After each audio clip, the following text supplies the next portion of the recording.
For 8 seasons, Eric McCormack played the lovable Will Truman on the hit TV series Will and Grace. The role earned him an Emmy Award, and now he is bringing a night of music and stories about growing up. I love this so much, these two juxtaposed, Scarborough and L.A.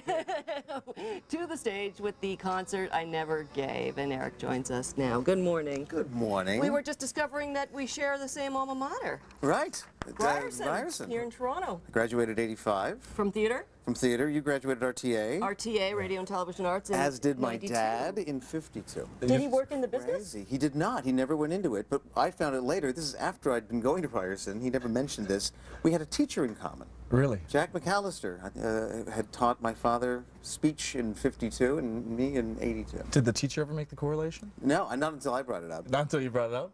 I love how you talk about this play, the play that you've done 2,000 times before, for no one except for in your bathroom with a... Well, I mean, growing up in Scarborough, I wasn't, everyone else was dating girls and I was a playing lonely sports, kid. and I was dressing up as Alice Cooper in my bedroom. Nice. Really? And I thought, there's got to be a show in this. Either that or I'm just going to be lonely for the rest of my life. So basically this show is about that kid that had these dreams, and then because of the circumstances of Will and Grace and the people I got to meet, I got to turn a lot of the dreams into reality, and so it's as you see, I'm playing a tennis racket there, so I didn't actually learn how to play any real instruments, but I hire musicians that do. But you can air guitar. I can air guitar with the best of them. Yeah, like you are selling it. Oh yeah. I don't do that for the whole show. That's just that one. Yeah, 'cause I was wondering, I'm looking at it and I'm like, is that a banjo? No, that's a Johnny McEnroe tennis racket from '76. They never go out of tune. So you always knew you wanted to be on stage? Oh yeah, I did, but because acting was just kind of my bread and butter. I knew it would be.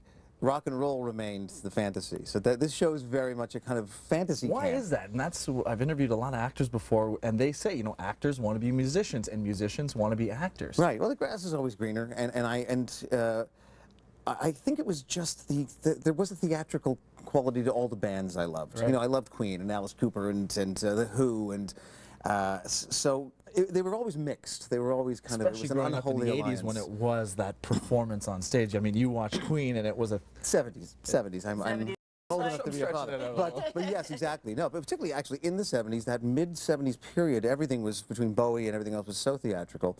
And so it was, these were characters I wanted to play, and in a weird way I've gotten to do it. And then because of the sitcom, you know, I got to know Elton John, and I ended up writing a song with Barry Manilow, Wow. which I do in the show.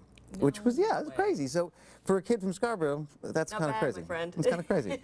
Talk a bit about Elton John. Like, well, the other thing, the high school I went to in Scarborough, Sir John A. Macdonald, I was doing plays, was doing musicals with David Furnish, who went on to marry Elton John. well, that's a small world. And yeah, so we lost touch for a bit until he phoned up and said, I hear you have a sitcom. And I said, I hear you're dating Elton John. Yeah. And so we kind of got to be friends again. And so I got to know Elton a little bit. And there was one night, I tell the story in the show, one night they came over to the house. I mean, my wife and I were just sitting there, and my wife's like, what do we make? I said, I don't know. What do you make Elton John? We barbecue. I don't know. I said, and so, but he ended up playing the piano, and that's a story I tell in the show of why I do a lot of obscure songs. I don't do famous songs. So I do an Elton John song called I've Seen That Movie Too, which nobody remembers, but that's kind of the fun of it. It's like little sort of hidden treasures that I've always loved. Right. Yeah. I noticed you're wearing that T-shirt in the little clip we saw as well. Is that important to you? That seems.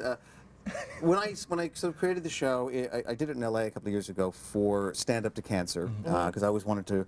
My parents both passed away from cancer, so I wanted to make sure the show always benefited a great charity. And here in Toronto, on January 23rd, the show will be benefiting Rethink Breast Cancer, which my mom unfortunately had several cancers in her life. The first was breast cancer, which she survived years ago, but Rethink is doing exactly that. They're approaching women under 40, trying to remind them that it's not just their mother's disease, that they need to be arming themselves and preparing themselves. It's an education and advocacy group that are doing great work. Right. It must feel great to be up on that. I mean, doing TV, there's all sorts of accolades, but when you're doing live theater, it's like right then, right there. That immediate response. Yeah, totally. I mean, the theater was what I did for 10 years before I even went to the States, and so it's always great to be back up there. And I think we as fans always want to know how much of Canada you keep with you, because you've had so much success young in your life, but now you live in LA, and that's a huge part of who you are. But how much Canadiana stays with you? I mean, I think it's with me always. When I drink, it's by the liter. You know, and I think like how that's. you roll, Eric McCormack. Yeah, I mean, but I went to high school with my Myers too. I mean, some of us have just we wear it very proudly. Something in the water in Scarborough. Yeah, I know, it's kind of crazy. I It's kinda know, crazy. it's And, amazing. Tyler Stewart from the Bare Naked From the Ladies is my Ladies? drummer for this show here in town. So it's great. That's It's some a great Canadian fun night. talent. The concert that I never gave will take place in Toronto on January 23rd. Tickets are available at ticketmaster.ca. Eric McCormack, thank you so much. Thank you very much. So nice Good to to have see you. you.